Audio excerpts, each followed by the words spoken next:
Bienvenida al doctor Tarcisio Pastrana Salcedo, que nos viene a exponer el tema de conservación y herencia, la conservación patrimonial como una necesidad.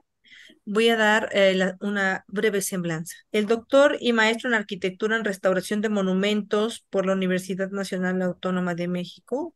Es ingeniero arquitecto por el Instituto Politécnico Nacional.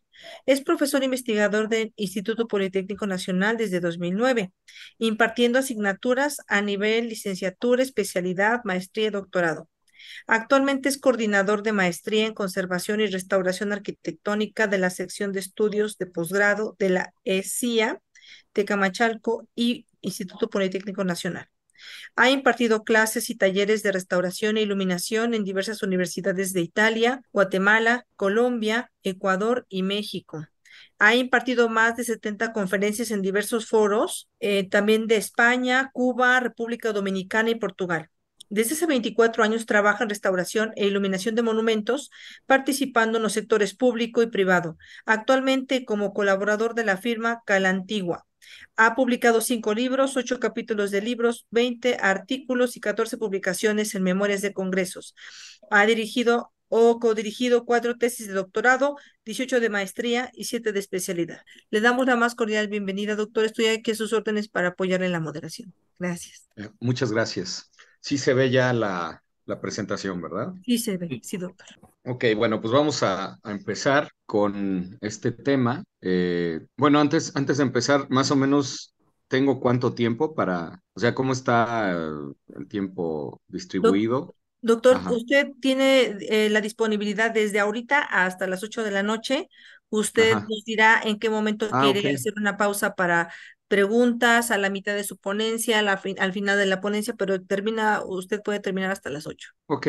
Bueno, yo creo que al final. Bien, doctor, muy bien. Adelante. Gracias. Bueno, quería establecer una relación en esta necesidad que tenemos los seres humanos de heredar, ¿no? Esto es muy importante. A veces perdemos de vista esto porque las condiciones actuales son muy diferentes, ¿no? Pero era muy importante este proceso de heredar o de legar, ¿sí? Sigue sucediendo en todos los aspectos. Y esto quizás sea una de las partes más importantes de los procesos de conservación. También otra de las cosas que tiene que ver con esto de heredar es que tenemos necesidad por recordar. Al final no es nada más una cuestión nostálgica, sino deriva de una cuestión sumamente útil, porque heredábamos el conocimiento que nos llevaba a la conservación de la vida, ¿no? En esencia, o sea, la evolución del instinto de conservación se va a manifestar en la conservación patrimonial, pero al final viene desde el momento en que nosotros empezamos a ser conscientes que para sobrevivir hay que hacer hay que tener una serie de conocimientos o de habilidades o de ambas y las queremos heredar, ¿sí? Si este ciclo no se hubiera cumplido una y otra vez, cada generación tendría que empezar de cero y no es así. O sea, cada generación retoma ciertos aspectos donde la anterior los fue dejando. Entonces, esto se va a detectar desde hace, digo, no estoy exagerando, desde hace millones de años, cuando los grupos que nos anteceden, pues se dan cuenta que necesitan heredar conocimiento para poder sobrevivir, ¿no? Entonces, básicamente, la supervivencia se va a lograr por una transmisión de información. Y entonces aquí empieza a suceder una cosa bastante interesante, porque si ustedes lo analizan, el primer impulso es a través de heredar de manera oral, o sea, la misma persona es la que tiene el conocimiento y lo transmite. Pero debe de haber sido algo bastante dramático cuando nuestros antepasados veían que el que sabía más se moría, ¿no? Así de sencillo. O el que comandaba algo se moría, ¿no? Y decían, bueno, y ahora todo lo que tenía en la cabeza se fue con él, ¿no? Y viene una cuestión que yo creo nos lleva, aparte de bueno, viene la comunicación de cualquier tipo, vamos a establecer mecanismos de comunicación, pero lo que diferencia la historia de la prehistoria es cuando podemos registrar los hechos, ¿no? Y este cambio va a ser sumamente importante. Y basándonos como en este pequeño desarrollo que les di como de millones de años en 5 minutos, vamos a ver algunas cuestiones en las que se manifiesta como, aunque pareciera que no, porque ya todos somos muy modernos, tenemos teléfonos móviles y tenemos acceso a un montón de información, pero seguimos teniendo los mismos impulsos.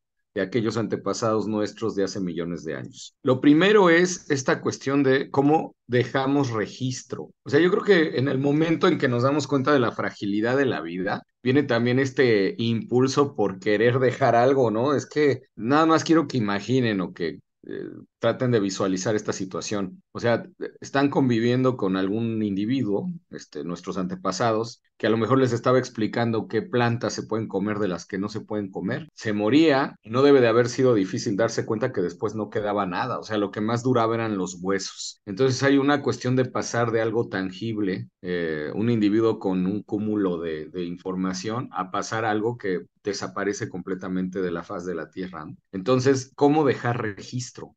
Y bueno, hay dos tipos de registro, hay uno intencional y hay uno no intencional. El no intencional, pues es todo lo que hacemos, al final va a dejar registro. Eso es una básica o es un eje importantísimo de la conservación patrimonial, porque cuando estamos hablando, por ejemplo, yo soy arquitecto restaurador, si estamos hablando de restaurar edificios, tratamos de detectar esos mensajes no intencionales. Los intencionales, pues suele ser más fácil detectarlos porque pues son intencionales, ¿no? Está ahí un letrero, está un texto, está un monumento como tal, pero los que no son intencionales son más interesantes porque son más honestos, ¿no? No están tan manipulados, ¿no? Entonces, ¿cómo dejamos registro los seres humanos? Además, los seres humanos nos la hemos pasado toda la vida tratando de modificar el entorno. Hemos perdido esta capacidad que teníamos de adaptarnos y pasamos a una necesidad de transformarlo todo. Entonces dejamos registro. Por ejemplo, yo aquí estoy usando de ejemplo unas pisadas congeladas que tienen 115,000 años, ¿no? Y bueno, ya de donde saqué la fuente, que ahí la tienen, todas las imágenes que no son mías tienen fuente. Entonces, de ahí lo saqué de esa página. Pues dicen que si se confirma, pues sería el registro no intencional más antiguo que se puede encontrar, una pisada. Pero también va a haber otro tipo de registros, ¿no? Los intencionales. Aquí también estamos viendo una serie de huellas que tienen 23,000 años y de repente esto es lo que tiene la magia de analizar el patrimonio como tal, ¿no? Que hay una línea, una continuidad, o sea, nosotros vemos una huella de estas y tampoco es que sea tan diferente de la huella que ustedes mismos dejarían en la arena, ¿no? Por ejemplo, pero hay una diferencia de 23,000 años, pero a través de este registro ustedes pueden sentir cierta identificación con las personas que de manera no intencional dejaron esas huellas en algún momento, ¿no? Y bueno, va a empezar a haber esta necesidad de registrar más cosas. Ha habido muchas hipótesis con respecto a petroglifos y pintura rupestre y demás, pero algunos dicen que era un asunto como de presunción también, ¿no? Que se platicaban, oye, ¿qué hiciste? Pues mira, hoy fui y cacé 5 mamuts y los pintaban, ¿no? Otros dicen que era cómo se planeaba la cacería también, ¿no? Porque generalmente lo que está ahí registrado tiene que ver con lo cotidiano. Algunos más empiezan a decir que es simplemente la necesidad artística que puede existir y es plasmar eso, lo que sucedía día a día. Pero independientemente de lo que sea, lo que vemos es esta necesidad de registrar, o sea, de escribir algo, bueno, no escribir, sino de dibujar algo, de contarlo a través de imágenes, de tratar de hacer algo que trascienda. Esta, por ejemplo, que está acá abajo es muy interesante, abajo a la derecha, porque dice que son 20 huellas dactilares humanas que podrían pertenecer al autor de los grabados, ¿sí? Pero esas, o sea, él estaba trabajando para registrar algo, pero las huellas se van a registrar de manera no intencional, ¿no? Y entonces tendríamos ahí las huellas del autor de esos registros. Y así nos podemos ir por todo lo que quieran, ¿no? Tampoco me gustaría extenderme en esta parte, pero tratar de dejar esa historia que contamos de manera oral, dejarla ahí. Y también es bien interesante porque hay muchas maneras de contar las historias, ¿no? O sea, les decía que cuando trabajamos en conservación arquitectónica, pues sabemos que los edificios cuentan historias de todos tipos, de la gente que vivió ahí. Entonces el edificio se va a convertir como en una especie de ancla material de diversos elementos, incluida la parte inmaterial de las historias de las personas que interactuaron con él y demás. Eso es al final lo que se preserva y se trata de heredar para que más generaciones tengan contacto con esta información. Hay algunos aspectos que son muy importantes porque al final estos registros nos permiten ver cosas tan dramáticas como pues el cambio climático, ¿no?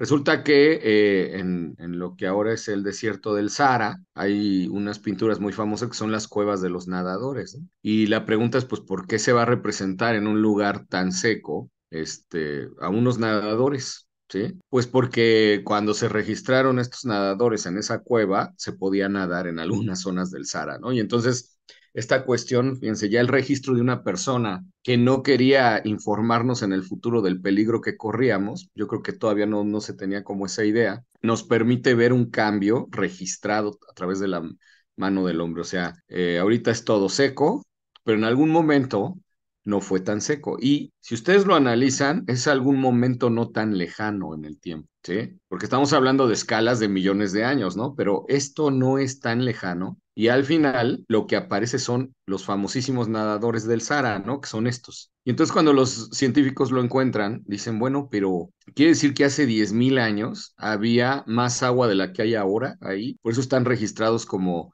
escenas de pescadores y nadadores y cosas así. Pues sí, hace 10.000 años, solamente 10.000 años. Eso es una escala muy pequeña hablando del análisis de los cambios del clima y demás. Había otro tipo de circunstancias en este sitio. Y también había otra fauna, ¿no? Evidentemente, si había otras condiciones climáticas, había otra fauna. Bueno, pero también existen, estos siempre son muy importantes porque nosotros tenemos una sensación de victoria al sobrevivir. Esto es bien importante. Piensen en el pasado, la gente se moría más fácil que ahora. Muchos no sobrevivían, las tasas de supervivencia eran muy bajas. Entonces, los que sobrevivían a algo querían comunicarlo. Entonces, aquí hay una intención. Por ejemplo, esto es muy reciente, es del año pasado. Entonces, la sequía en Europa descubre varias piedras del hambre. ¿Qué significan las piedras del hambre? Pues es algo muy impresionante porque resulta que baja el nivel del río y se asociaban los mensajes que se colocaron ahí con una situación en el futuro. O sea, que hay una conciencia de que alguien más en el futuro va a estar viviendo lo mismo que vivieron estas personas. Y son mensajes fuertísimos. Por ejemplo, esta dice, si me ves, llora, ¿no? Porque las condiciones que tú estás viviendo son iguales a las que yo estoy viviendo. Dice una inscripción en una llamada Piedra del Hambre que se encuentra en las orillas del río Rin, uno de los ríos navegables del mundo. Pero yo no sé si recuerdan, la sequía del año pasado en Europa hizo que varios tramos de este río ya no pudieran ser navegables. Entonces había una repercusión muy fuerte. Y las fechas también son muy fuertes. O sea, si de repente están viendo ahí 2003 o 1934 y demás, pero las más antiguas vienen como desde el siglo XVI. Entonces, en estos ciclos de sequía en que la gente graba estas piezas, se lo deja a personas en el futuro que van a estar viviendo las situaciones similares. Por ejemplo, aquí dice la traducción más antigua que se encontró en la cuenca del río Elba, data de 1616 y está en alemán. Su traducción es, si me ves, llora, y se relaciona con el hecho de que una de las consecuencias de la sequía eran las malas cosechas y hambrunas. Otras inscripciones que aparecieron dicen cosas como la vida volverá a florecer una vez que esta piedra desaparezca. El que una vez me vio lloró, el que me vea ahora llorará. O sea, son mensajes del pasado al futuro, con una intención de dejar el mensaje. Y bueno, también seguimos con eso. Les digo, no porque nos sintamos muy modernos con otras necesidades, pues no tenemos las mismas necesidades que antes. Entonces, fíjense, esta es de agosto del 2018, ¿no? Entonces, bueno, aquí ya es con una cuestión del cambio climático, de Greenpeace, etcétera, pero se siguen tratando de dejar estos mensajes. Y bueno, pues no podemos negar que todos los mensajes que estamos leyendo, pues tienen una carga muy fuerte, porque al final sabemos que el que lo escribe está en medio de una situación desesperada y quiere dejar ese mensaje hacia el futuro, ¿no? Hay otros mensajes también muy fuertes. Por ejemplo, estos yo los encontré una vez que me pidieron que fuera a este edificio, que era una antigua cárcel en Hermosillo, Sonora, y de repente pues estaban ahí haciendo una revisión de algunos aspectos. El Museo Regional de Lina funciona aquí, entonces nos llevaron a la parte donde estaban las celdas. Y todavía existen muchos de estos mensajes. Por ejemplo, este dice, es lógico que a un miserable que roba una vaca se le condene en México a sufrir hasta 30 años de cárcel, mientras que los guardianes del orden y agentes de las múltiples policías secretas inconstitucionales asaltan, secuestran, torturan y asesinan profesionalmente día tras día sin recibir castigo alguno. No es verdad que hasta se les recompensa con ascensos de grado y aumentos de sueldo, como todo mundo lo sabe. Son mensajes que tienen unos 30, 40 años o más, algunos, que están escritos con lápiz. Esto se me hace bien interesante porque es lápiz, ¿eh? O sea, esto es muy frágil. En algún momento ya no se va a leer. Y todavía ya no es cárcel, ya tiene bastante tiempo que no es cárcel, pero fíjense todo lo que sobrevive en las paredes de lo que fueron las celdas. O este, por ejemplo, que dice, Madrecita, tú en el cielo, yo cautivo, pero quiero decirte, madre mía, que dentro de mi pecho te tengo un altar formado con todo mi gran cariño hacia ti, y dentro, muy dentro de mi corazón, siempre conservaré el más bello de los recuerdos, el amor más grande y puro de tu hijo, que siempre te recordará y espera que al irse contigo en la eternidad alcanzar la felicidad. Hoy 10 de mayo, homenaje al ser más querido que es la madre, que los ángeles con su coro celestial rindan homenaje a todas las madrecitas muertas y que no se olviden de sus hijos queridos. Mi madre encarnación, tu nombre llevo, grabado en el alma, tu hijo que te venera, Islas Quintero Frías, 10 de mayo del 75, ¿no? Y bueno, pues estos son mensajes dentro de esta situación de sentirse un poco en una situación desesperante, ¿no? Pero también hay otros que van a ser intencionales, o sea, cápsulas del tiempo, bueno, toda la historia reciente se han usado las cápsulas del tiempo para dejar una pequeña muestra de un momento histórico a futuras generaciones. Hay unas que incluso tienen la fecha en la que tienen que ser abiertas, ¿no? Y bueno, hay dos muy famosas, está la Feria Mundial de Nueva York, que en 1939 y en 1964 se van a poner estas cápsulas. Y lo que tienen adentro suele ser muy interesante porque hablando del ámbito de la conservación, es muy común en los edificios encontrar cápsulas del tiempo, bastante común. Y de repente abres la cápsula y tiene monedas, ¿no? Las monedas, a diferencia de los billetes, es un metal, ¿no? Que no es fácil que vaya a perder sus características en el mediano o largo plazo, que tienen fechas, ¿no?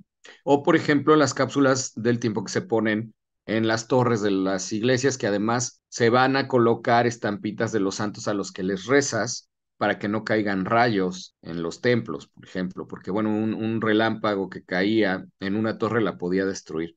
Entonces se colocan estampas de Santa Bárbara para que es a la que le rezas para cuando hay rayos. Antes un rayo pues, era más devastador que ahora porque pues, muchas cosas eran de madera, sobre todo techos y cosas así, ¿no? Esta, por ejemplo, se mandó al espacio, ¿no? Y ya saben que por ahí anda circulando que hasta se ha usado en algunas películas un mensaje en la Voyager que tiene unos perfiles del hombre, de la mujer, y hay un disco con sonidos de la Tierra, ¿no? Y bueno, el objeto sobreviviente que se convierte en un monumento. Esto también suele ser importante porque, bueno, no vamos a entrar en esta cuestión de los significados de los monumentos porque es todo un universo, ¿no? Toda el mensaje que se le va a conferir o el mensaje que transmite, ¿no? Pero, por ejemplo, este es uno de los más famosos del mundo, que es esta cúpula que va a sobrevivir en Hiroshima, ¿no? Y que se convierte en un elemento central del área que va a ser reconstruida, ¿sí? Las características del edificio pues hicieron que sobreviviera, estaba muy cerca del lugar donde va a caer la bomba. Pero hay otras que son más dramáticas, las sombras de Hiroshima, el recordatorio perpetuo que dejaron las víctimas de la bomba atómica. El gobierno local decidió en ese entonces no limpiar las siluetas que quedaron impresas sobre el pavimento porque eran un recordatorio.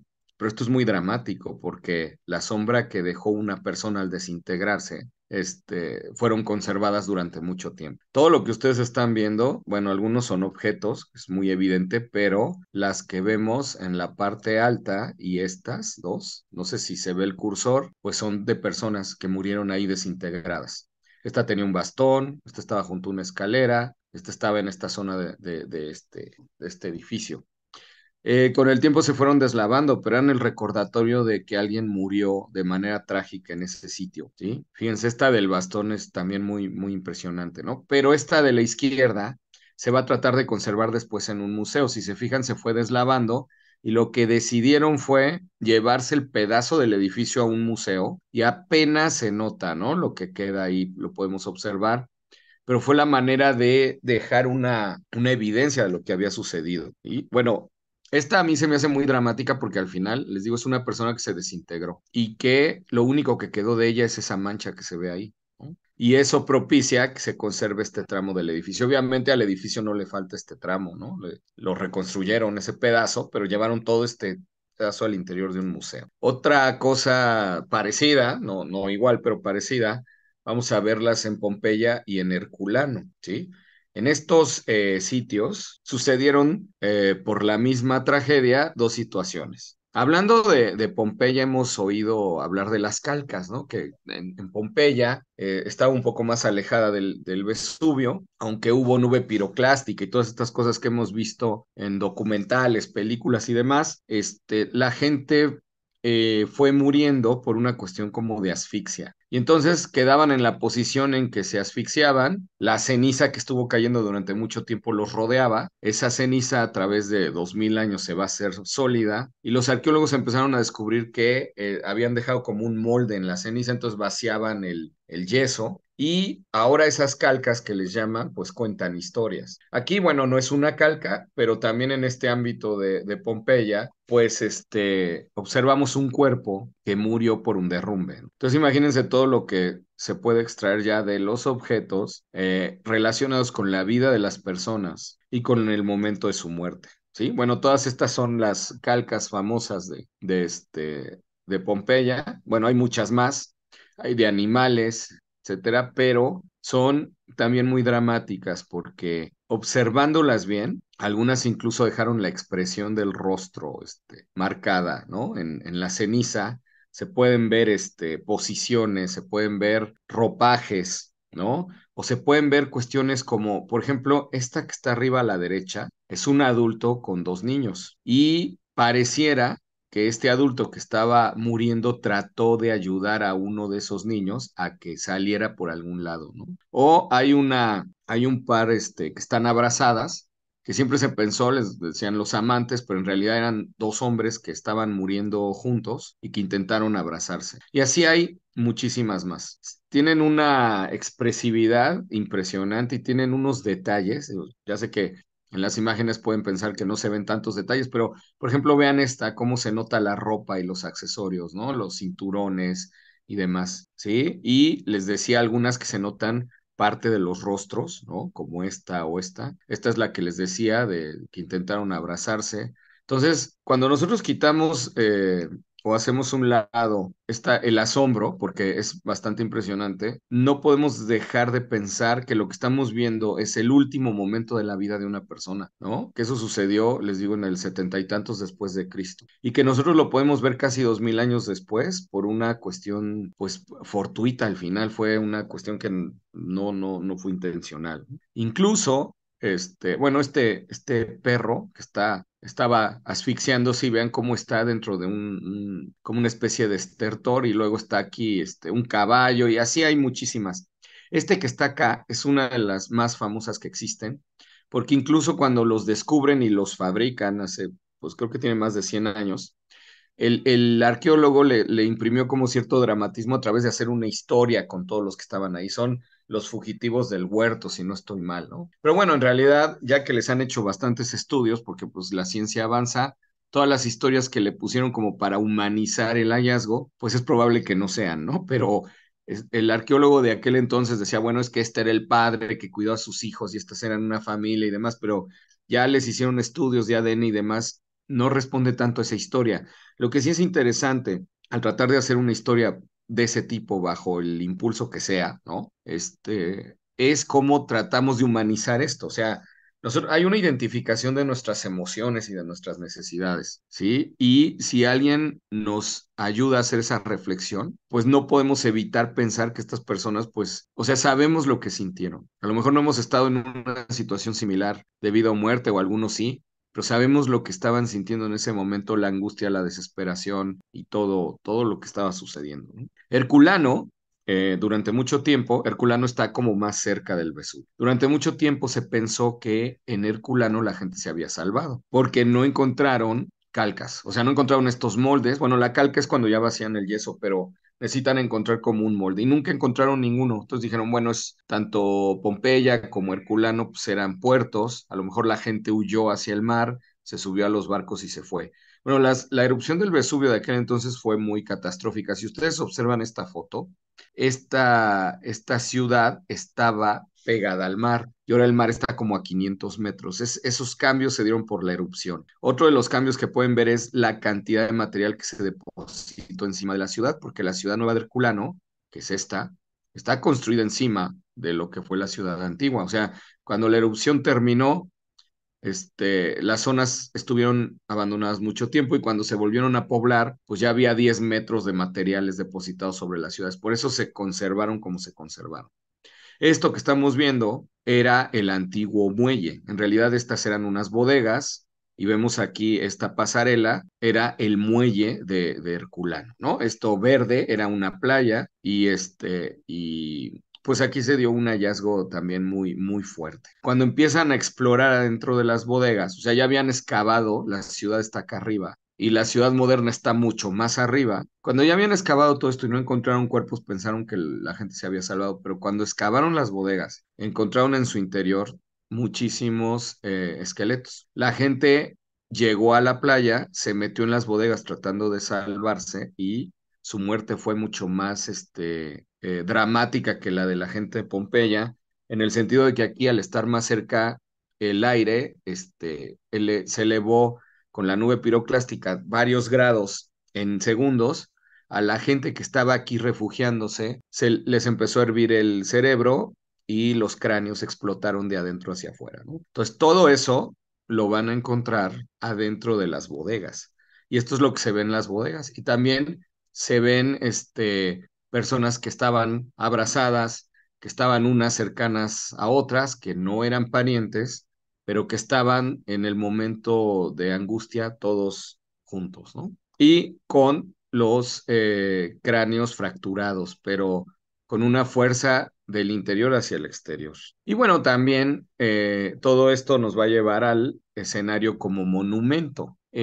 También va a haber de dos tipos, va a haber intencionales y no intencionales. Por ejemplo, en Antigua Guatemala, que fue una ciudad que se va a abandonar en el siglo XVIII, después de varios temblores, tenemos toda la huella de la adaptación arquitectónica, o sea, podemos estudiar una arquitectura resiliente en este lugar, ¿no? Lo que estamos viendo ahí donde está este señor hablando por teléfono es la casa antigua, la casa anterior que es destruida por un sismo y que la casa nueva se construye utilizando la base de los muros de la casa antigua, pero ya no la van a hacer igual, ni la van a hacer tan alta, ni van a hacer los muros tan gruesos, porque ya vieron después de varios sismos en ese momento que tenían que adaptar su arquitectura esos sismos. Entonces lo que estamos viendo en la parte de abajo son la parte baja de los muros de las casas, a lo mejor del 16, y lo que vemos arriba es lo que se construyó después. Y esto lo van a poder ver por toda la ciudad de Antigua. O sea, estos restos de los muros anteriores al último sismo, ¿no? El último del siglo XVIII, que es lo que hace que esta ciudad sea tan increíble, ¿no? Porque por todos lados puedes leer estas cosas. Y también lo que va a suceder es que van a cambiar la piedra por materiales más ligeros, ¿no? Entonces ya hacen bajareque, cambian las alturas, los grosores, empieza a haber cambios, ¿no? Pero se ven los restos de la arquitectura antes de sufrir los sismos. Por ejemplo, los entramados de madera, ¿no? Que esto es una técnica que se usaba en Europa, que se usó en Lisboa, que se usaba en Italia y que se empieza a utilizar aquí porque pues tiene, al final se hace un muro que es muy ligero, que tiene contraventeos y demás y que ayuda a estructurar los edificios. O vamos a encontrar estas columnas son enormes, ¿no? Sí son muy grandes, no las abarcas abrazándolas y son solamente para un solo nivel. O sea, este es el resultado de ir adaptando la arquitectura a los sismos que sucedieron, ¿no? Y al final, pues se abandona la ciudad. Y hay un concepto de conservación muy interesante, ¿no? De repente hay lugares, aunque se ha reconstruido ya muchas cosas, hay lugares donde la manera en que se cayó todo está tal y como se quedó en el siglo XVIII, porque también lo ven como un monumento. O sea, el ver este templo, que es el de la Recolección así, es un monumento de lo que sucedió. Y otra cosa bastante interesante aquí es que pues ya se ha estudiado un patrón de daño. O sea, como esto está congelado en el tiempo y lo único que se ha hecho es consolidarlo tal cual y quitar plantas y eso, ha habido investigaciones que dicen, bueno, ¿cómo fue el sismo a partir del daño que causó en el edificio? Se fijan, hay grietas en diagonal, fisuras, y todos los restos de la bóveda están ahí abajo. Entonces, han podido ir reconstruyendo la manera en que los edificios se vieron afectados por los diferentes tipos de sismo que sucedieron en la antigua. Porque bueno, ningún sismo es igual a otro y ninguno causa los mismos daños en el edificio, ¿no? Pues en México de repente ya ven que casi no tiembla, ¿no? Entonces, pues tiembla y tiembla y tiembla y de repente la gente dice, bueno, es que hay reglamentos, el reglamento está mal hecho. Bueno, es que en realidad los reglamentos son modificados a partir de que ya sucedió el evento, porque no se puede estar preparado para el próximo sismo porque no sabemos las características particulares, ¿no? Entonces, cada que hay un sismo fuerte, que son cíclicos, que pasan cada determinado tiempo, los reglamentos se modifican para reaccionar a ese evento que pasó, pero nadie conoce el futuro. No podemos culpar a nadie. Por eso hacemos este proceso de heredar la información. Lo más que se puede heredar para que le demos más armas a los que vienen después y que traten de resolverlo. Esta foto se hizo famosísima, por eso la puse, ¿no? Ahorita lo que está en ese lugar, pues es una plaza, ¿no? Y esta la quise usar para entrar a los monumentos diseñados. Los sobrevivientes vamos a querer decirle al futuro que sobrevivimos, ¿no? Y entonces se hacen los monumentos. Ahí donde estaba el Regis, ahora está este monumento, es la Plaza de la Solidaridad. Y vean la fecha, ¿no? Septiembre 19 de 1985. Pero así vamos a encontrar monumentos por todos lados que tienen que ver con la guerra. O sea, hay monumentos que exaltan la historia oficial de cualquier lugar, ¿no? Y esos están un poco influenciados, diseñados y demás. Pero también hay otros que nos van a hablar de la supervivencia de la humanidad o del grupo humano. Y sí, a veces esta diferencia es notoria a la hora de tratar de leer la historia, ¿eh? Porque obviamente la manera en que se cuenta la historia está fuertemente influenciada por pues, los que la escriben, ¿no? Eso ya lo sabemos, eso no es una cuestión nueva. Pero cuando la gente sobrevive a un desastre, no hay mucha interpretación al respecto. Entonces quieren decirle al futuro, ¿sabes qué? Somos de los que sobrevivimos. Y gracias a que nosotros sobrevivimos, tú puedes leer el mensaje. Eso es como muy importante. Entonces, cuando yo estaba preparando esta presentación, por todos lados anduve buscando de este tipo de monumentos. No me interesaban los que están diseñados a partir de, no sé, un hecho histórico, de otras características, porque en eso siempre hay ahí un poquito de ficción, diríamos, ¿no? Pero estos que tienen que ver con la supervivencia son, como dije al principio de la plática, más honestos, ¿no? Entonces, se trata del símbolo de la supervivencia. Estas placas, por ejemplo, que las he encontrado en muchas partes del mundo, en México hay muchas también, porque entre temblores e inundaciones, bueno, pues imagínense. Entonces, dice nivel máximo alcanzado en octubre y noviembre de 2017, ¿sí? O estas que están en París, que es a donde llegó el agua en 1910, ¿sí? Estas de Tlacotalpan, miren lo que dice, aquí me llegó el agua en la inundación del Bicentenario 2010 y ponen 29 de septiembre y 4 de septiembre. Y así se quedó un ratote, ¿no? Ya ven, en la Ciudad de México, la famosa cabeza esta que quién sabe si sea cierto o no, de que está ahí en la esquina de Madero y no me acuerdo qué otra calle, y te dicen, hasta ahí llegó el agua en la inundación. O hay una cabeza de león ahí. Entonces, queremos decirle a la gente, sobrevivimos, ¿no? No estuvo nada fácil, pero aquí estamos, ¿no? Nivel de las aguas de la gran inundación, 28 de septiembre al 8 de octubre de 2010. Año del Bicentenario, o sea, en el año del Bicentenario, ¿no? Y ya le dicen la inundación del Bicentenario. En Guanajuato también hay unas por ahí piedritas y lo analizan y lo ven bien, de no una, sino algunas, varias inundaciones. Entonces, por ejemplo, este es Guanajuato bajo el agua, ¿no? En 1907, con el aguacero vino la oscuridad, los lugareños encendieron velas y las mujeres salieron a los balcones con las luces desde donde hacían la señal de la cruz, doblaron las campanas de la iglesia y al horror natural de la escena se añadió un toque de solemnidad. Esto el primer día, con la segunda inundación al caer de la tarde del segundo día, con su reiteración de misterios, obscuridad, la gente se arremolinó en lo alto de los cerros cercanos, los cuales estaban brillantemente iluminados con velas, ese no lo alcanzo a ver, ahí está, ambulantes, mientras el aire vibraba al sonar de miles de campanas. Para ellos era el fin del mundo. En la Catedral de Cusco, también es una ciudad que se ve sometida periódicamente a sismos bastante fuertes.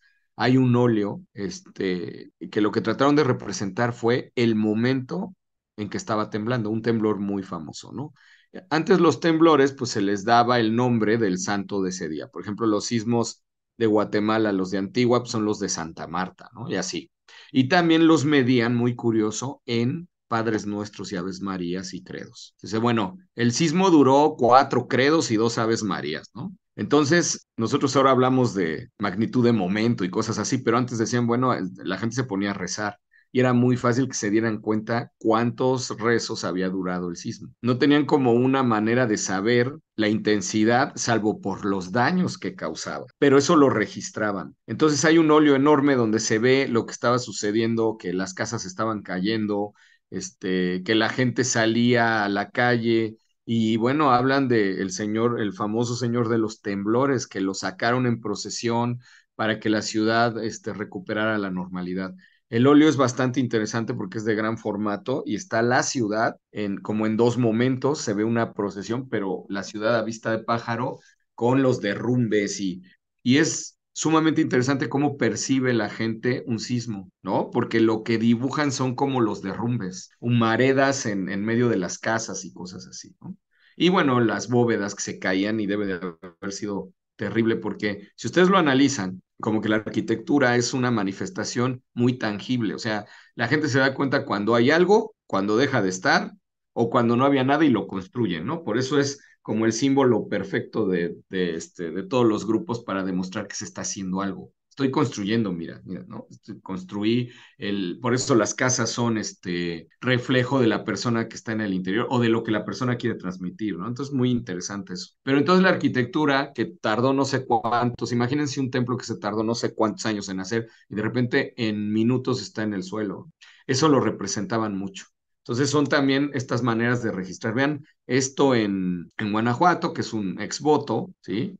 Y entonces es una inundación en una mina. Y los exvotos que hablan de desastres también son una manera de comunicar, ¿no? Agradecer en primera instancia, pero también pues tú puedes agradecer personalmente, internamente y lo que sea, ¿no? Pero también quieres que otras personas sepan por qué estás agradeciendo. Entonces, los exvotos son una fuente de información importantísima. Y también es un mensaje hacia el futuro de los que sobreviven. Aquí se les estaba inundando una mina y hubo unos sobrevivientes y demás, ¿no? Y si se fijan afuera, también hay toda una narrativa de cómo estaba la gente tratando de ayudar y otro tipo de cuestiones. Bueno, esto nos lleva, yo espero no haberme ido muy rápido, ¿eh? Vamos a, todavía no acabo, pero no va a durar 2 horas, entonces va a haber mucho tiempo para que me hagan preguntas y platiquemos. El edificio y su lectura, ¿sí? Tiene que ver con también cómo leemos, o sea, cuando el mensaje no es intencional, estamos viendo cosas como intencionales y como no intencionales, pero explícitas. Pero fíjense que también podemos leer en un edificio la manera en que este edificio sobrevivió. Y esto es importante que lo hagamos porque al final nos da las claves para trasladarlas a otros edificios y procurar su supervivencia. Con esto no quiero decir que estemos porque todo se mantenga estático, ¿eh? Porque luego es lo que nos echan a los restauradores, que no queremos el progreso, pero no va por ahí. O sea, al final lo que estamos cuidando es estos mensajes que están en los edificios, esta información que están en los edificios y que más generaciones puedan tener acceso a ellas. Y la mejor manera de conservar, lo cual es un dilema y es una cuestión que se contrapone, pues es que la arquitectura esté en uso. Y arquitectura que esté en uso hay que ser muy creativo para que se esté vigente sin que la destruyamos, ¿no? Es como la clave ahí. Este puente es un puente excepcional, precioso. Está en Lucerna, ¿sí? Es este que está aquí. Es un puente de madera y un día se quemó. No todo, ¿no? Debe de haber sido impactante. Y también quiero que vean el contexto. O sea, en la ciudad, en el centro de la ciudad es un puente muy antiguo. Si no estoy mal, es del siglo XIV. Ya está el puente moderno aquí al lado. Este es completamente de madera. Tiene una disposición muy interesante. Obsérvenlo, se diseñó bastante bien. Y debe de haber sido muy importante para la ciudad porque estuvo mucho tiempo ahí, se quema y cuando se quema, pues pueden reconstruir el puente, pero no lo que van a ver ahorita. O sea, dijeron, bueno, pues también tenemos que dejar una evidencia de que el puente se quemó, lo rescatamos y sobrevivió. Otra vez estamos hablando como de estas supervivencias, aunque sea de los objetos, porque también los seres humanos nos gusta transmitir ciertas características humanas a los objetos que producimos, ¿no? Tenemos como esta relación con nuestros objetos creados. Entonces, el puente va a tener el mensaje que es un superviviente. Fíjense que en cada eje estructural había una pintura, ahí podemos ver algunas. Esas fueron las que ya no se pudieron reconstruir, ¿no?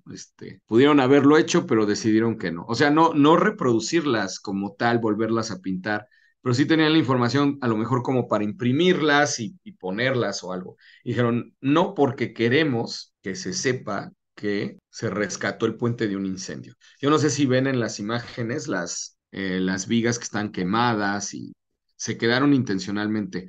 Hicieron una revisión estructural, no iban a dejar algo que pusiera en riesgo porque el puente está en uso, como pueden ver, y las que se pudieron quedar, que estaban ahumadas y demás, se quedaron. Las demás se repusieron para que el puente recuperara su función, pero lo que se quemó, ¿no? Y vean cómo lo dejaron. Digo, con la tecnología que hay actualmente, no hubiera sido difícil que pudieras imprimir de una fotografía la pintura y ponerla, ¿no? Y decir, esta es una copia, pero es para que se vea el discurso que tenía. Decidieron dejar la evidencia de el desastre y convertir el puente también en un objeto vivo, pero en un objeto sobreviviente.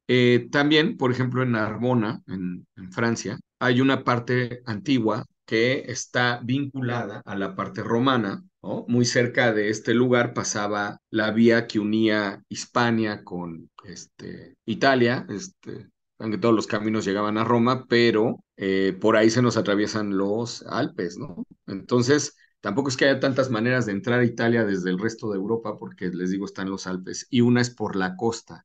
Entonces esta vía se convirtió en algo muy importante porque iba pues más o menos cerca del Mediterráneo, se empezaron a fundar algunas ciudades y cerca de esta vía va a crecer esta ciudad, o bueno, la vía atravesaba la ciudad y este callejón es muy importante, pero ahorita ya es peatonal y lo que podemos ver es todas las etapas históricas de los edificios que están a los lados. O sea, aquí es cómo agarramos el sistema constructivo y detectamos un mensaje. Este es un mensaje no intencional, ¿no? Hay ahí, pues, 2000 años les gusta de construcción o más que podemos leer. Entonces, de repente, cuando hay alguien que se le ocurre decir que no todos los muros se conservan, pues yo no sé, yo no quiero poner eso en duda, pero imagínense que este muro tiene la historia de la ciudad ahí, ¿no? O sea, si se hace toda esta revisión de materiales, de la manera en que está construido, podemos ir viendo diferentes etapas constructivas que se remontan 2000 años atrás, ¿no? Y eso, sin contar lo que está bajo el nivel actual de la calle, como pueden ver aquí,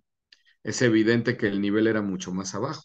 Entonces, no es nada más el muro y por supuesto que es un edificio que se sigue usando, que esto es interesante, sino el sistema constructivo. Ese es otro nivel de lectura. Entonces, luego hay que tener como mucha responsabilidad en el patrimonio. Y fíjense que pues yo estoy haciendo trampa, ¿no? Porque yo soy arquitecto y yo puedo leer estas cosas, pero lo mismo sucede con el patrimonio inmaterial, que además tenemos que tener otras técnicas de lectura porque tiene que ver con los seres humanos y los seres humanos al final somos efímeros, ¿no? Que así empecé esta plática diciéndoles que seguramente nació el registro y la escritura por la necesidad que teníamos de que más personas tuvieran acceso a la información que tenía una persona o un grupo de personas, ¿no? Entonces, esta es una lectura técnica, la de un muro en el que podemos ver las intervenciones, las etapas constructivas, ¿sí? Desde 2000 años atrás. Entonces, de repente, eso también se debe de preservar. Tiene una función como muro, esa no la ha perdido en toda su historia. Delimita, sostiene, etcétera, ¿no? Pero aparte cuenta su historia. Entonces es otro de los factores que tendremos que tener. Cuidado, lectura de las memorias, o sea, todo lo que estamos viendo aquí en León, por ejemplo, este edificio que ha sido muy modificado a través de la historia, también está en la parte más antigua de León. Y entonces o sea, de repente vemos un muro así y dice, ay, ¿por qué lo dejaron así? Si se ve medio raro, más porque ve la fachada. No te lo están dejando así porque era parte de un hospicio que tenía que ver con el templo que está al lado, que tampoco es ese, o sea, ese fue una remodelación del templo porque es la zona más antigua, porque, o sea, una arquitectura que tiene que ver con la historia de la ciudad y que hacen evidente esto a partir de dejar esta lectura, ¿no? Otra cosa que es muy importante, digo, sobre eso no es en sí la presentación, pero sí se liga porque si nosotros hacemos algo así, tomamos esa decisión, pues sí hay que comunicarlo, ¿no? La conservación, pues tiene que dar ese mensaje, tienes que decir por qué hiciste eso, qué es lo que la gente tiene que notar en ese lugar, ¿no? Porque si no, pues no deja de ser un muro que no vas a entender muy bien. Pero ya cuando pones la historia que les estoy contando, tú ya dices, ah, lo dejaron así por esto y por esto, ¿no? Entonces, es muy común que de repente vemos así un lugar delimitado con tres piedras y pues no hay nada que nos explique cuál fue la intención de dejarlo así. Entonces, siempre debemos de recordar que hay una carga didáctica muy fuerte, ¿no? Al final, conservar para heredar a futuras generaciones implica que el mensaje se transmita de la mejor manera. Y bueno, ya hablando como de un factor que a mí siempre me gusta mencionar en las pláticas, pues tiene que ver con la neutralidad. Si estamos hablando de que los mensajes pueden ser manipulados, cómo heredamos hacia el futuro cuestiones que nosotros estamos interpretando de una manera y que es muy probable que en el futuro se interprete de otra. Y esa interpretación es libre, no sabemos para dónde va a ir. Y es muy común también que en contextos de poder, pues se decida lo que debe de ser recordado de lo que no, ¿no? Estos ejemplos son muy recientes, los Budas de Bamiyan que pues fueron destrozados, ¿sí? Y que la comunidad internacional está buscando cómo preservar su memoria. No son objetos que vayan a poder ser replicados, pero entonces ahora están pensando en una proyección y demás, ¿no? Y dicen, bueno, lo importante es la estabilización y conservación de los restos tal como están, ¿no? Porque también es un recordatorio de que llegó de repente un régimen y dijo esto no me representa, pero es muy curioso porque al final el régimen que llegó tiene muchos menos años de lo que tenían los Budas, ¿no? O sea, ahí es donde debemos de ser neutros. Nosotros, pues somos muy efímeros, ¿no? O nuestra manera de pensar o de entender o de relacionarnos con el mundo, pues va a durar nuestra generación y no sé, un poquito más. Estamos hablando de que hace 3,5 millones de años ahí andaba Lucy, ¿no? En África. Imagínense lo que pensaba, pues quién sabe qué pensaba y no tiene nada que ver con lo que pensamos ahora, ¿no? Lo estoy exagerando, pero tendríamos que tener esta conciencia en el momento de relacionarnos con el patrimonio y con lo que queremos legar, ¿no? Entonces, bueno, aquí lo que están tratando de hacer es eso, las proyecciones y también preservar un poco esto como una zona de guerra, ¿no? Decir, esto sucedió, ¿no? Fíjense, por ejemplo, este es alguien que en el ámbito de la guerra empezó a hacer registros de lo que veía, la Segunda Guerra Mundial. Y aunque eran registros muy espontáneos y era una manera de proyectar lo que él estaba sintiendo, pues ahora son muy valorados por esta diferencia en el tiempo, ¿no? Schubert se casó con su amada Irma y trabajó en la ciudad de Dresde, en el oriente de Alemania, pero sus obras fueron prohibidas durante la época nazi, obviamente, ¿no? Y catalogadas como arte degenerado. Luego, su estudio fue destruido en un bombardeo a Dresde en la Segunda Guerra Mundial, en el que también murió su esposa. Él fallece hasta 1970, pero ahora, ¿sí? Obviamente está completamente diferente la percepción que se tiene de su obra. También todas estas mensajes que se dejaron en las trincheras, ¿sí? Independientemente de quién haya ganado la guerra, los mensajes son de soldados en angustia que trataban de trascender porque podrían pensar, me ligo a lo que estábamos hablando de Pompeya y demás, que eran los últimos momentos en que podían estar vivos y querían transmitir un mensaje a sus seres queridos, ¿no? Y hay unos que logran unas manifestaciones artísticas bastante interesantes, ¿no? Vean, por ejemplo, estos labrados que se hicieron o los dibujos que estamos viendo y pues la espiritualidad, ¿no? También de hacer una capilla y otro tipo de cuestiones, ¿no?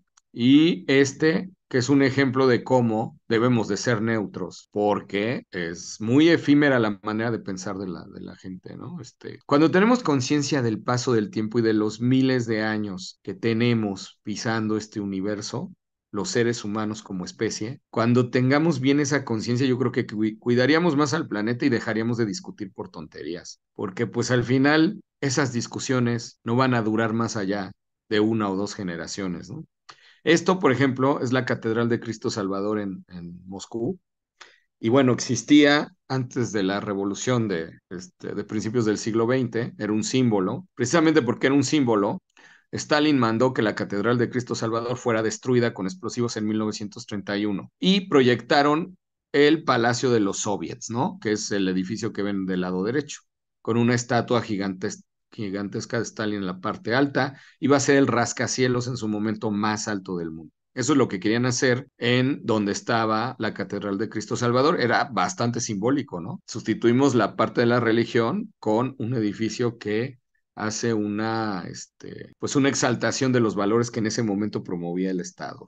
Bueno, pues no lo lograron construir y entonces hicieron la alberca climatizada más grande del mundo, aquí lo podemos ver en algún tiempo, y luego pues viene la perestroika y todo lo que ya se saben, y dijeron, bueno, ¿por qué no la volvemos a hacer? Y actualmente la volvieron a hacer, es esta. ¿No? Entonces, en el transcurso de unos 100 años, pasó de existir a no existir, a querer ser sustituida por un edificio, cuando no se hizo el edificio porque también fueron cambiando la mentalidad, hicieron una alberca y después dijeron, no, pues mejor la volvemos a poner, ¿no? O sea, en menos de 100 años regresaron a donde estaban, ¿sí? Entonces, por eso hay que ser muy neutros, ¿no? Sí, no podemos decidir las cosas desde nuestro hígado, ¿no? Y esa parte la tenemos que sustentar en los valores contenidos y en el mensaje. Los objetos son receptáculos de la memoria porque la continuidad es un elemento de la humanidad. Buscamos esa continuidad. Sabemos que nuestros descendientes van a estar y tratamos de que se entienda que hemos ido sobreviviendo a través de heredar, ¿no?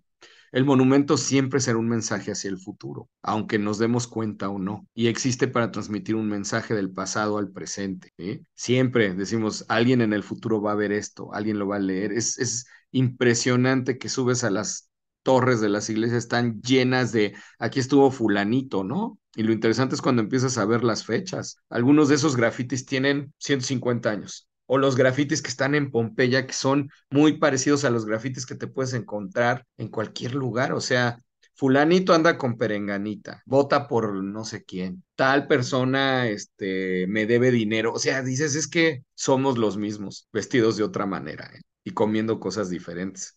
La supervivencia es también parte de la humanidad. Genera objetos y espacios de memoria. A través de dichos objetos y espacios, la humanidad transmite el conocimiento necesario para sobrevivir. Cada microcomunidad transmite sus percepciones claves de supervivencia, por lo que la neutralidad es muy importante. Registros actuales para la memoria heredada, pero desde la parte de neutralidad, integración de valores sin juicio. De suma importancia repensar los registros de los objetos como resguardos neutrales de información. No importa si estás de acuerdo o no, regístralo. Digo, ya en el futuro alguien podrá juzgarlo o podrá leerlo o podrá interpretarlo, ¿no? Evitando el antropocentrismo. Nosotros no somos nada en esta escala del tiempo, pero somos antropocentristas. Lo que pensamos y lo que estamos haciendo nosotros para nosotros es lo más importante, ¿no? Pero ya vieron que no dura nada, o sea, dura muy poco tiempo. Los sesgos ideológicos nos pueden llevar a alterar los mensajes, sobre todo los no, intencionales. Bueno, eso sería todo. Muchas gracias. No sé si tienen preguntas. ¿Alguien tiene alguna pregunta para el ponente? Doctor, yo tengo una pregunta, o más bien, Sí, me quedé pensando sobre las evidencias que han existido para recordar un evento difícil de la humanidad y pensé en la pandemia y dije, ¿qué es en donde se puede comprobar que hubo una pandemia?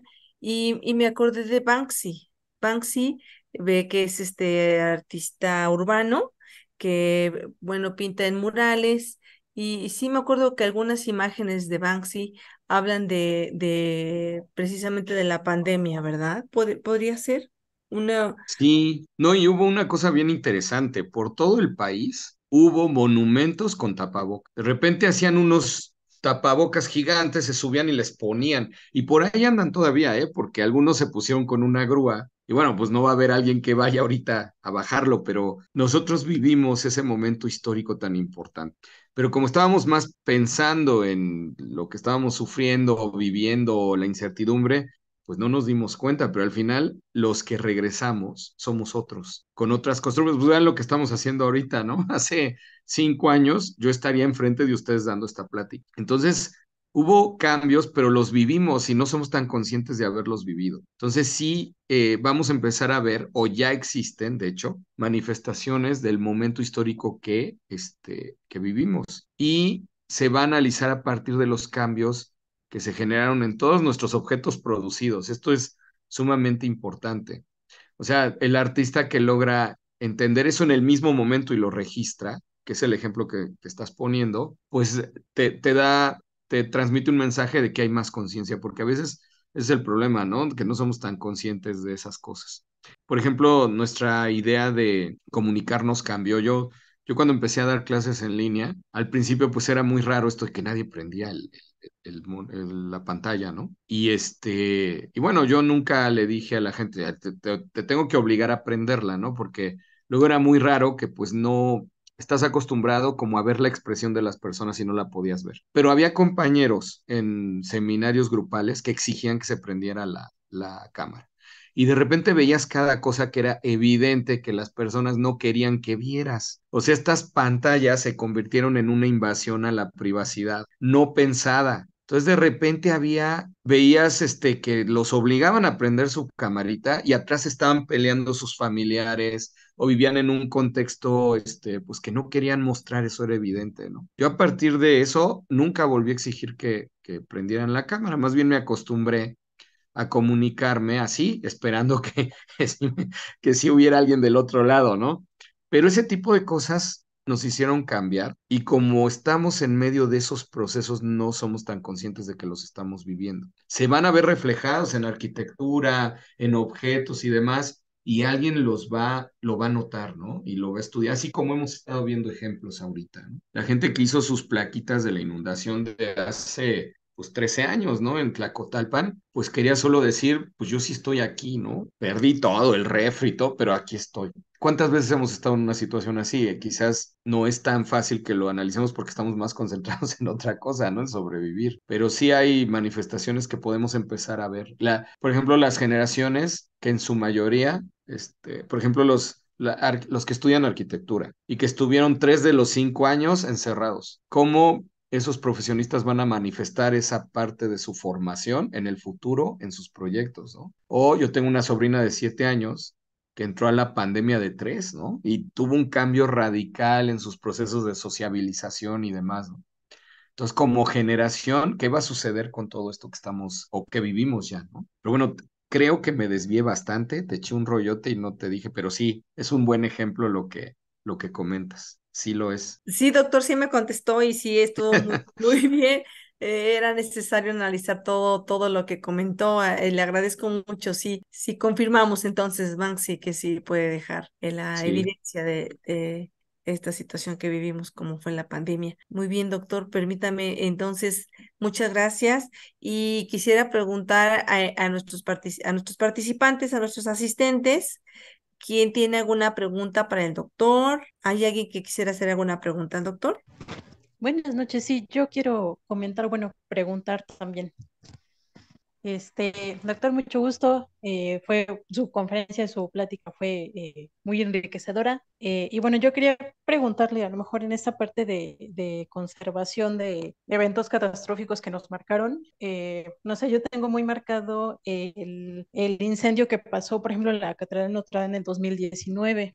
Entonces, no sé, usted, por ejemplo, cree que a lo mejor vayan a dejar algún evidencia o registro de cómo quedó la catedral durante ese incendio, o de plano van a, no sé, a tratar de restaurar todo y que quedara como antes estaba. Pues fíjate que cuando se trata de elementos que trabajan, este es un techo que debe de trabajar, yo creo, pero no sé qué vayan a hacer, luego para saber, ¿no? ¿Qué es la parte teórica que traen ahorita en mente, ¿no? Pero algo similar como lo del puente, o sea, en el puente tuvieron que usar un criterio, ¿no? Dijeron, bueno, este es un puente que tiene que funcionar, tiene que la gente pasar de manera segura. Entonces fueron eligiendo las piezas, ¿sí? O sea, una pieza, no iban a dejar una pieza que no pudiera soportar a la gente, a eso me refiero. En el caso de la Catedral de Notre Dame, bueno, la iglesia de Notre Dame, no sé si tiene grado de catedral, la cuestión es que casi se desintegra el techo. Ese techo o parte de lo que vemos ahí, me parece que la aguja no era tan antiguo, era intervenido por Leduc en el 19. Entonces, por ejemplo, imagínate que eso también ya tiene un valor bien fuerte, ¿no? Y entonces, primero van a pasar varias cosas. La primera es que las piezas de madera que se usaron, que son de diferentes temporalidades, ya no es factible producirlas igual. O sea, una pieza de una medida no comercial, imagínate lo que es, cuando en esa época iban y escogían el árbol y careaban el árbol y subían una gualdra de, no sé, 60 por 60, ¿no? Entonces parece que se va a restaurar igual, pero obviamente la madera va a ser diferente, van a ser quizás otras especies, van a tener otros tratamientos, ¿sí? Y aparte van a ser piezas armadas, no producidas de un solo bloque. Entonces, en medio de todo esto, lo que sí te puedo casi garantizar, que de hecho ya está, ¿eh? Hablaban mucho de este juego de Assassin's Creed, que para producir una secuencia del videojuego se escaneó completamente toda la techumbre. O sea, esos registros sí van a existir, ahí van a estar y los van a tener para que se sepa cómo era anteriormente. No creo que vayan a dejar algún vestigio que ponga en riesgo el monumento. Nada de lo que tú hagas para conservar algo debe de atentar su conservación, ¿no? Entonces yo creo que ahí van a poner todo para que funcione como techo y la gente pueda estar segura. Y bueno, quizás busquen por ahí de repente dejar algo que no sea tan peligroso. Por ejemplo, cuando intervinieron en la Capilla Sixtina, por ahí hay una serie de ventanitas que dejaron a la inversa, ¿no? Que dejaron zonas sin limpiar para que tú veas como la diferencia. Y son muy identificables porque se ven unos rectangulitos más oscuros por todos lados. Entonces, quizás algo así sí, pero que no tenga que ver con la parte estructural. Yo creo que eso es lo que podría pasar. Ahora, nos pueden sorprender. Doctor, Claro que sí, muchísimas gracias. muy bien. Gracias, Vera. Gracias, Vera Montiel. ¿Alguien más tiene alguna otra pregunta para el doctor? Doctor, a mí se me ocurre preguntarle, ¿cómo fue que surgió este interés de usted hacia estos objetos que evidencian, no sé, situaciones de la humanidad o no sé cómo surgió su interés por este análisis? Pues mira, yo estudio en realidad hidráulica antigua, ¿no? Ese es como mi área de investigación. Pero pues había algo, no sé, desde niño yo dibujaba, ya sé que esto que voy a decir, a lo mejor gente va a decir, no, yo creo que estaba medio tocado, ¿no? Pero yo de niño tenía un cuaderno donde dibujaba desastres. O sea, por ejemplo, tengo unos dibujos, pues yo estaba en la primaria con el sismo, ¿no? Y yo dibujé ahí edificios cuarteados y entonces iba como todo lo que salía en la televisión, lo iba registrando. Esta cuestión de ver esa huella del desastre en el edificio, o sea, final, como soy restaurador, fundamento el análisis del edificio a partir de lo que puedo ver, o sea, de los sistemas constructivos, de los usos del espacio. Y entonces ahí es cuando te das cuenta cómo la gente trasladó su espíritu de resiliencia a la arquitectura, ¿no? Por ahí empezó como a surgir esto de observar estos espacios, estos detalles. Y te digo que me gusta muchísimo ver la humanidad en esos objetos. O sea, insisto, yo veo gente que es como yo ahí, o que fue como yo, ¿no? Ya no existen, pero... Y entonces imaginas el espacio, cómo lo construyeron, cómo lo hicieron, cómo lo vivían, cómo se sentían, ¿no? Viene como un poco por ahí, Entonces estás en un espacio así como el puente de Lucerna y ves todo quemado y pues te llama la atención y luego está explicado, eso sí se agradece, ¿no? Que todo está explicado en muchos lados. Entonces ahí ya sacas la información y si te interesa algo más, pues te metes un poco más, ya es muy fácil obtener información ahora en internet y demás, ¿no? Pero me hace imaginar eso. Digo, ¿cómo era? Bueno, se quemó el puente, debe de haber sido una tragedia porque la gente de un lado, la del otro, viendo cómo se quemaba su puente, luego la reconstrucción, pensar, ¿no? Pues lo tenemos que hacer de esta manera. Porque bueno, si eso hubiera sido antes de la conciencia de la restauración, pues se vuelve a hacer, eso no, era un objeto funcional. Pero como sucede el incendio ya en una época en la que se tiene conciencia de estas técnicas que se deben de usar, se hace algo en el cual te dejan un vestigio más de la historia del objeto. Entonces, esas historias en los objetos son las que siempre me han llamado la atención, de siempre, de toda la vida. Ay, doctor, muchas gracias, qué Ujú. interesante. También me viene a la mente entonces que hubo otro suceso como el incendio de Chicago, que entonces los rascacielos sí son ese tipo de arquitectura resiliente, muy interesante. ¿Podría ser, Sí. doctor? Por supuesto.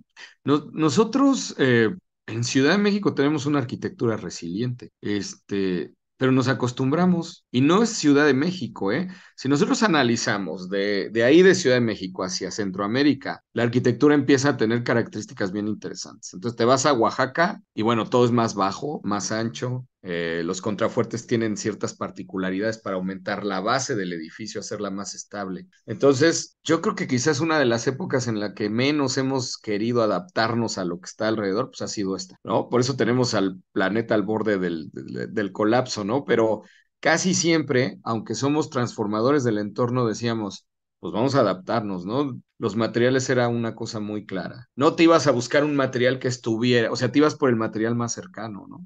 Decías, bueno, tráeme un mármol brasileño y no, pues el que tengas más cerca, que no usas tantos recursos para que llegue. Entonces, esa arquitectura la podemos observar.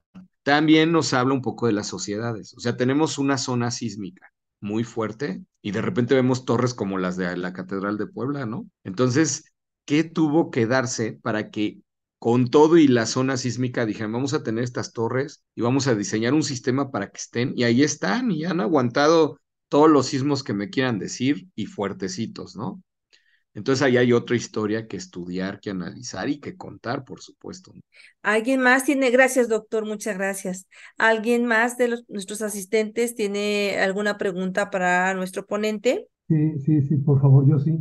Doctor, muchas gracias por esta plática tan ilustrativa y enriquecedora. En el caso de los registros, pasó por ahí unas imágenes sobre los registros de las catástrofes y todo esto. En la Ciudad de México existe un registro en el centro histórico de la gran inundación de 1629. Está en la calle, ahora muy principal, la calle peatonal de Madero, con otra calle que se llama Motolínea. Ahí hay un registro de la altura a la que llegó el agua en esa época, fue creo que 2 metros, un poquito más de 2 metros de altura. Está una cabeza de león en la mera esquina del muro, que es la que da ese registro, ¿verdad? También aquí aparecen esas cosas. Sí, no, y aparte es muy interesante de repente que, bueno, ese es un registro de los que yo llamaría intencional, ¿no? Alguien dijo, bueno, pues vamos a ponerla aquí, o notó Sí, que ahí llegaba. Pero, por ejemplo, si tú te vas a Colman, el convento del siglo XVI rumbo a Teotihuacán, hay una línea de erosión en la fachada, ¿no? sí, Pues una inundación que dura 4 o 5 años, pues cuando se va el agua, pues tienes ahí 3 metros de lodo y ya no lo excavaron, ¿no? Entonces, esa marca está en el edificio y cuando deciden recuperar el nivel original, pues sacan todo eso y ya no restituyen las piezas, o sea, las piezas estuvieron bajo el agua, se erosionaron y luego estuvieron bajo el lodo y después bajo la tierra, ¿no? Entonces, esa línea es muy notoria y ahí tienes un registro no intencional de a dónde llegó el agua, por lo menos en ese lugar. Y de ese sí, tipo natural. puedes ver en varios lados. En Antigua ves cómo engrosaban los muros, cómo Sí, aumentaban el área de la columna, o sea, empiezas a ver como detalles de cómo fueron adaptando la arquitectura a lo que necesitaban. sí, así es, exactamente. Muchas gracias. Gracias a ustedes. ¿Alguien tiene alguna otra pregunta para el ponente? Yo también quería agregar, doctor, que son muy buenas las fotografías que colocó en la ponencia, son muy, ¿cómo decirlo? Muy sugestivas, muy para llamar la atención. Fue una ponencia muy interesante, muy sorprendente. Cada momento que iba llevando la ponencia era así como, oh, ok, también pasó esto. Son datos que conjuntamente son muy interesantes, doctor. Muchas gracias por compartirlo, por compartirnos su interés por esta temática de la arquitectura resiliente, que es algo que Sí, ya nos quedó muy claro y que lo aprendimos el día de hoy. ¿Alguien más tiene alguna otra pregunta para el doctor? Y yo creo que ya no hay más preguntas, doctor. Muchas pues gracias perdón. no, gracias a ustedes por la invitación, es un placer estar con ustedes. Muchas gracias, doctor. Una magnífica ponencia, muy interesante. Y en este momento le cedo la palabra a nuestro rector, el doctor Mortimer. Muchas gracias, doctor. Doctor, muchas gracias por tan excelente ponencia, muy diferente a todas. Su generis, además de tomar esa perspectiva, ¿no? De la arquitectura, de la vida, es bastante interesante. Le agradecemos mucho su participación en este diplomado y le haré llegar su reconocimiento a través de Lucho. Muchísimas Muchas gracias gracias. por su participación. Gracias por la Interesante tema, ¿eh? invitación. Es un gusto. Bien, muchas gracias a todos, a todas. Mañana los esperamos a la siguiente ronda de ponencias del día sábado. Y bueno, ya nos vamos a retirar. Muchas gracias a todas y a todos y buenas noches. Buenas noches. Buenas noches, muchas gracias. Buenas Buenas noches. noches, muchas gracias.